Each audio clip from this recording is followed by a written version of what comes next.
আপনার মাথায় এত কিছু নেওয়ার দরকার নাই। একজন ব্যক্তি, এই যাকে আমরা উদাহরণ হিসেবে বলতে পারি বাবা, একজন ব্যক্তির নাম। তারপরে 2 নম্বর হলো প্লেস। প্লেস জায়গা, কোনো একটা জায়গা, স্থান। এর উদাহরণ হিসেবে বিশ্ববিদ্যালয়, ইউনিভার্সিটি। তারপরে হলো জিনিস, পদার্থ। এর একটা উদাহরণ দিতে পারবেন আমাকে?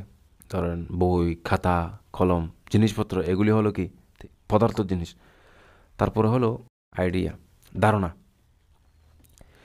এর একটা উদাহরণ দিতে পারবো আমাকে?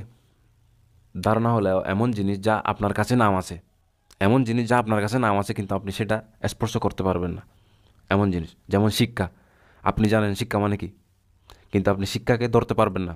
আপনি এটাকে দোকানে রাখতে পারবেন না শিক্ষাকে। আপনি যদি আপনার শিক্ষাকে জুতা ভিতর কোথাও ঢুকে রাখতে পারবেন নাকি? সুতরাং এটা এমন কিছুর নাম যা আপনি স্পর্শ করতে পারবেন কিন্তু আপনি এটাকে